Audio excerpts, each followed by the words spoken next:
to this beat.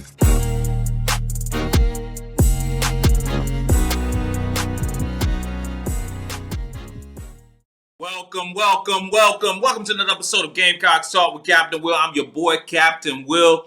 Make sure you like, make sure you share, make sure you subscribe to Gamecocks Talk with Captain Will so I continue to bring you that gospel of Gamecocks every single day. You are now rocking with the best. And since you're rocking with the best, come rock with your boy, Captain Will. We got a good one today, y'all.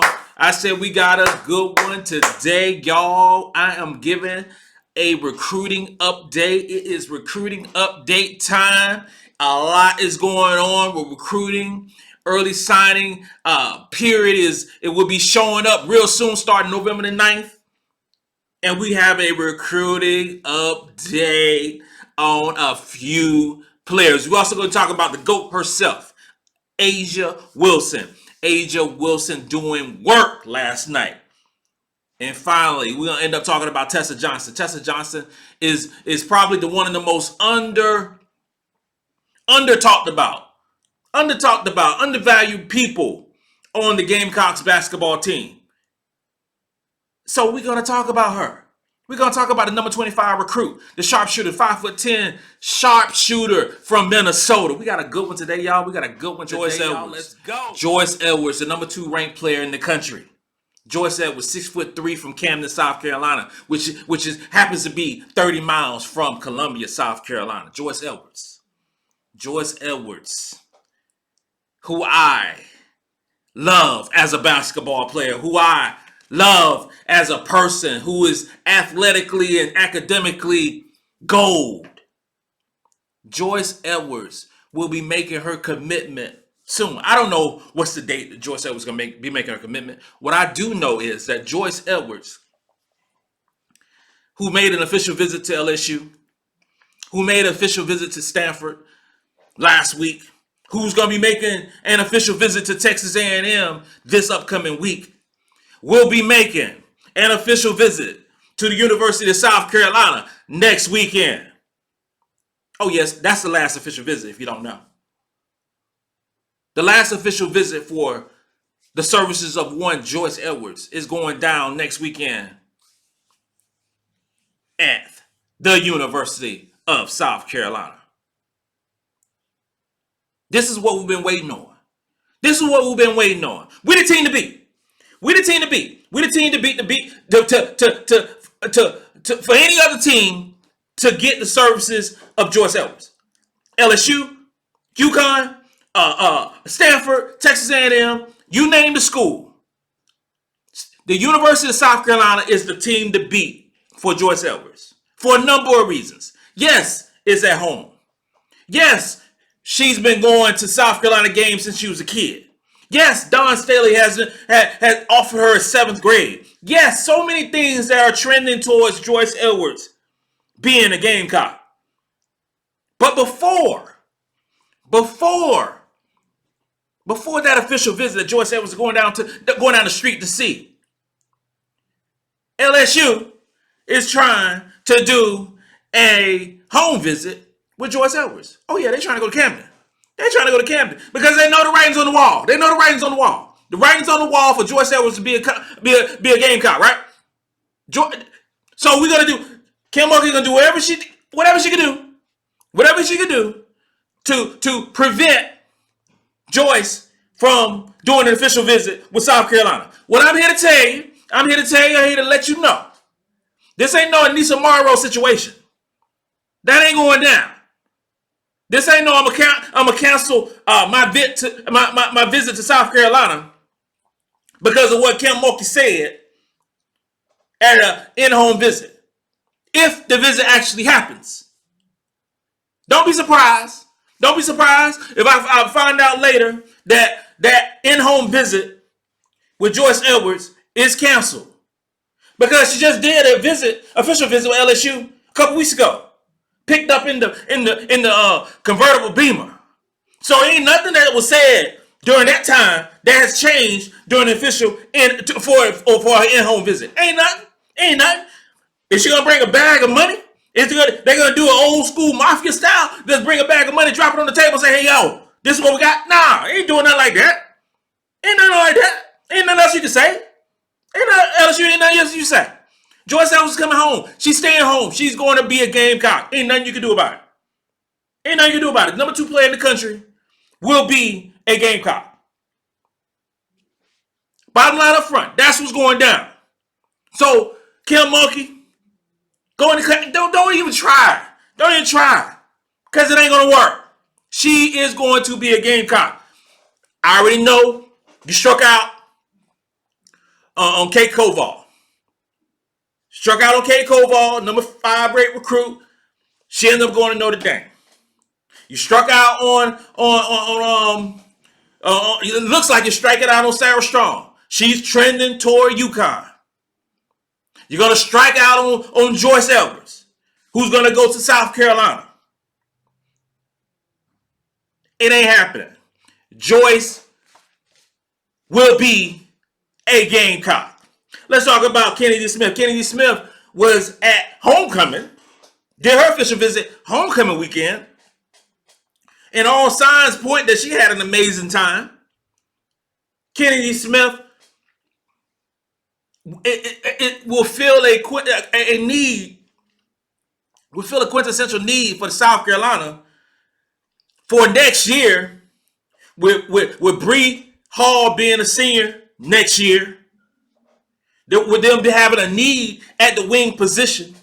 And the way to fill that need at the wing position is to get the best wing in the 2024 class, all 6'1" of her, who actually is a two-way player offensively and defensively.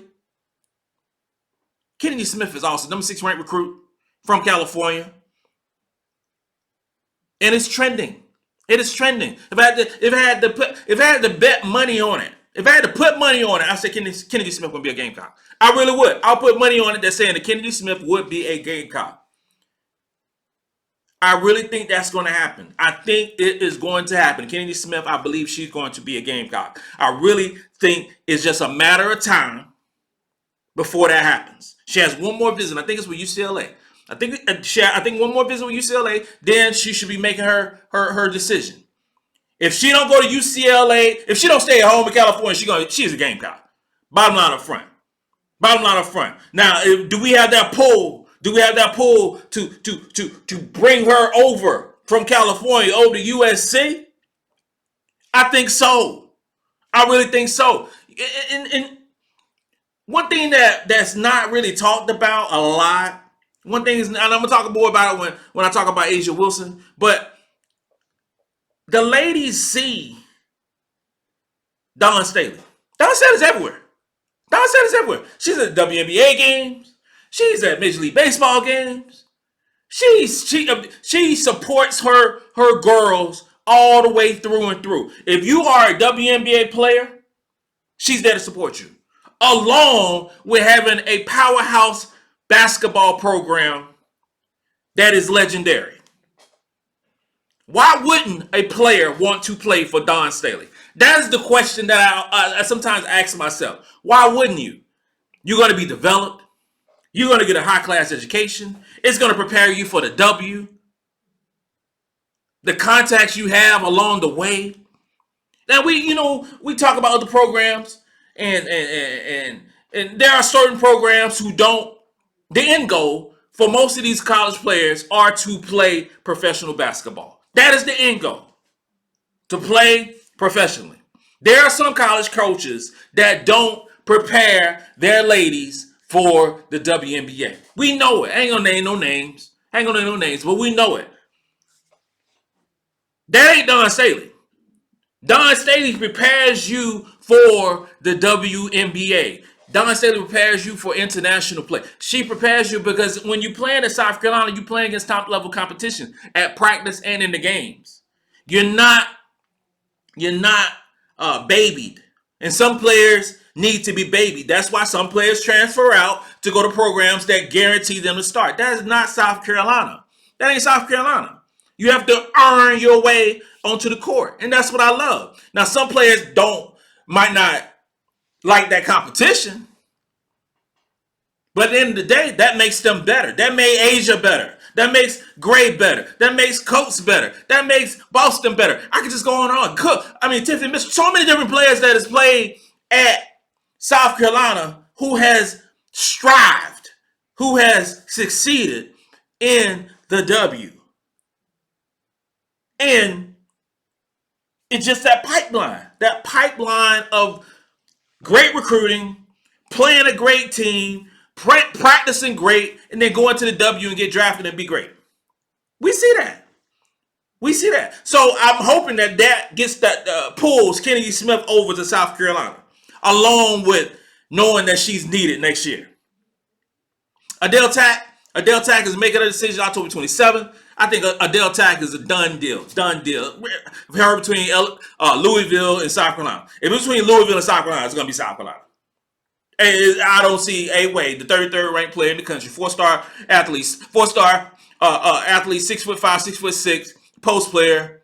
I mean, the writing's on the wall. It's just not signed yet. It's just not. We just haven't did a ceremony yet. But Adele Tack is going to be a Gamecock. She's going to be a Gamecock. Come on.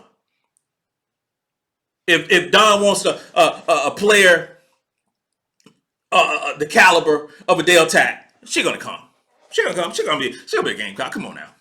And we'll have another 6'5", 6'6" player next year to go along with Sakima Walker if she doesn't go to the W, which I think she's gonna return back. To go along with Sanaa Fagan will be a senior. Ashley Watkins will be a junior. Chloe Kiss will be a junior. Sanaa Job will be a sophomore. Yeah, she'll be here. I ain't worried about that. This is shaping up to be a awesome recruiting class. And it's shaping up to be, if we hit on all four of those players I'm talking about, we already hit up on Maddie McDaniel, boom. We hit up on, we closed the deal with Joyce Edwards and Kennedy Smith, boom, boom. And finish up with Adele Tack, boom, boom, boom, boom. Number 1 recruiting class for the 2024 season to go with the number 2 recruiting class in the 2023 season. I mean, let's go. Let's ride. Let's do what we do and keep it going for 2025. Let's talk about some Asia Wilson. Let's just say that right here. Asia Wilson is the best basketball player in the world. The best basketball player in the world is Asia Wilson. Asia Wilson, who was the number 1 recruit out of Hopkins, South Carolina, was the number 1 pick in the WNBA draft, won a national championship in South Carolina, has a statue outside of Colonial Life Arena, led the Las Vegas Aces to the championship last night over New York.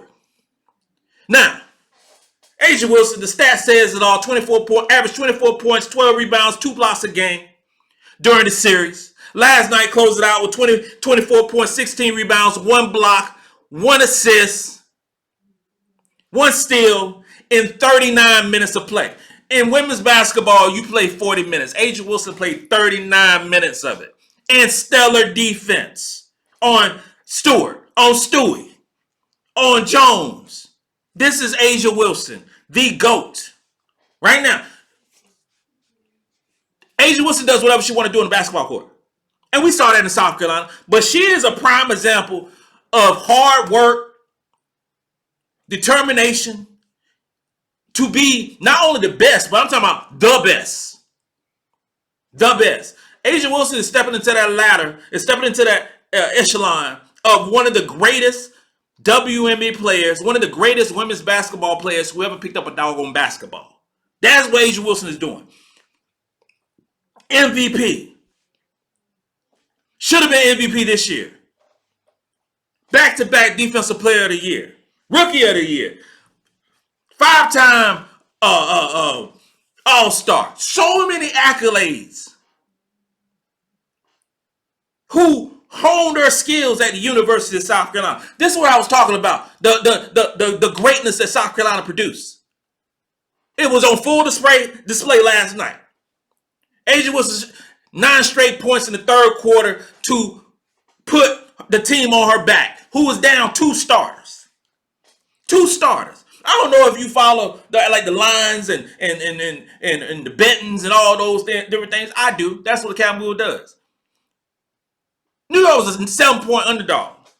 Playing at home, Barclays Arena, down 2 starters, Chelsea Gray, point guard extraordinaire, who was averaging 15.7 assists, about 5 rebounds, out. So, and you watch the game, Vegas really only played 6 players. Played 6 players throughout the game. 6 players. Their starters played most of the game, and then Colson came in and gave 15 minutes. That was it. That was it. It was something to watch against a quote-unquote super team in New York. And Asia rose to the occasion and proved who the hell she is. That she is the best women's basketball player on the face of God's green earth. She has a statue at Colonial Life Arena. She will have a statue outside of the Mohegan. No, that's in Connecticut. What's it called? The Michelob Ultra Center in Vegas. Gonna have a statue out there too. She got 2-time WNBA champion, and they just getting started. They just getting started. It is not hard. If A'ja Wilson is healthy, over the next 5 years, and they keep the core of their team together with Kelsey Plum, Chelsea Gray, Jackie Young, man, ain't no telling how many championships they're going to get and how many MVPs Asia's going to get. If she stays healthy, it's a wrap. It's a wrap. Done. Dynasty. Greatest player ever. Best team ever in WNBA history. And then in 2024, you know she's going to be in the Olympics in Paris doing her damn thing. That's going to be another gold medal. A'ja Wilson is the best. And she's the pride of the University of South Carolina. I hope all the recruits saw that. And I know they did because I saw them tweeting. They saw Dawn Staley out there. They saw her embracing with A'ja and Elena Coates. Because people forgot Elena Coates on the team. Picked her up late in the season. She on the team. A'ja Wilson and Elena Coates won the national championship together. They've been rocking together for so long. Then they won the WNBA championship together.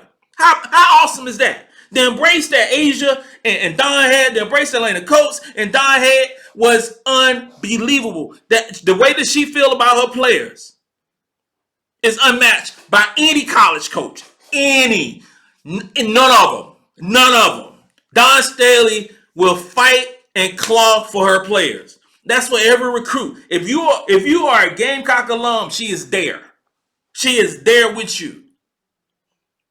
What else did you need as a recruit to have your coach rocking with you every step of the way? A'ja Wilson, I salute you, girl. The best who has ever done it.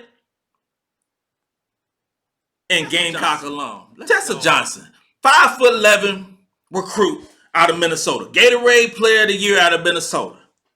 Who's not being talked about? And I see these freshman lists.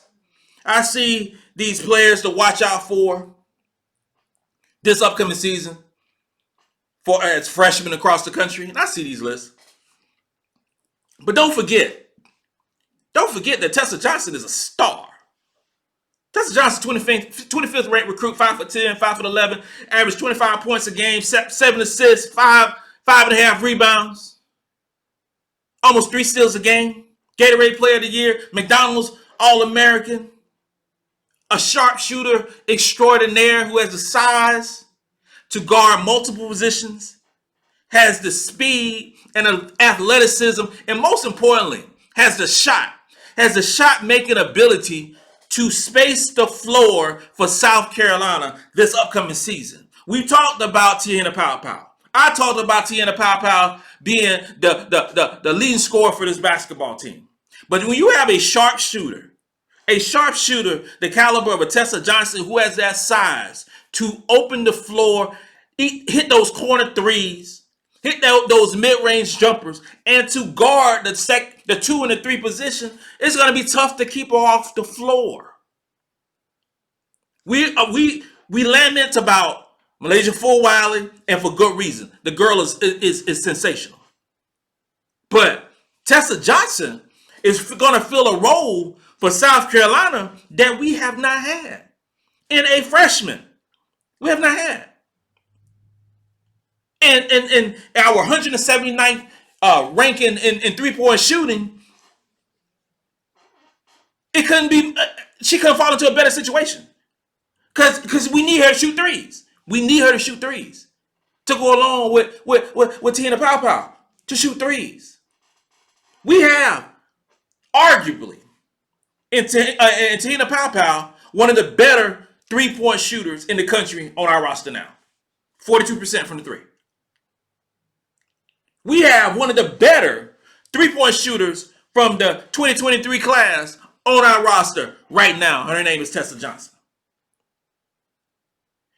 The offense that we saw previously over the last 3-4 years, where we were one of the lowest teams in attempts for South Carolina and shot one of the lowest percentages as a team in the country, despite being second in points and despite finishing 36-1 this last season, will be a little different this upcoming season because Tessa and Tiana Pow can hit threes. And these teams will have to respect that shot. They have to respect the shot. Pow and Johnson are what the doctors order for the Gamecocks to come out the doldrums of three-point shooting. I don't want us shooting a whole bunch of threes. I don't want us to turn into some of these teams that just live and die off the three. What I do want is when we shoot threes, to shoot at a average to above average clip. I want us not to be ranked 179th. I want us to jump to 75th in the country. 75th in the country. I'm not asking for top 50. I'm talking about 75th in the country. Because if we jump to 75th in the country, you're going to give us a championship right now. Go on and give us a championship right now. If we are shooting at the 75th ranked team in three... Go ahead and cancel Christmas. Go ahead and cancel Christmas. It's done. It's done. And give us a championship because our flaw that prevented us from winning the championship last season will be corrected. So Tessa Johnson isn't a player that's being talked about a lot, but could be one of the most valuable players on the South Carolina basketball team because of her ability to put the basketball in a hoop from a long distance. Tessa Johnson should be talked about more, and she will be talked about more as this season goes because she's going to get minutes and she's going to get the opportunity to shoot the basketball. She's going to get an opportunity to shoot the basketball. And I see height that could be unbelievable over the course of 4 years because of her ability to shoot the basketball at a high clip and a high rate. This concludes another episode of Gamecocks Talk with Captain Will. I'm your boy, Captain Will. Make sure you like, make sure you share, make sure you subscribe. Follow me on Twitter at Gamecocks Talk. You are now rocking with the best. And since you're rocking with the best, come rock with your boy, Captain Will. Let's go.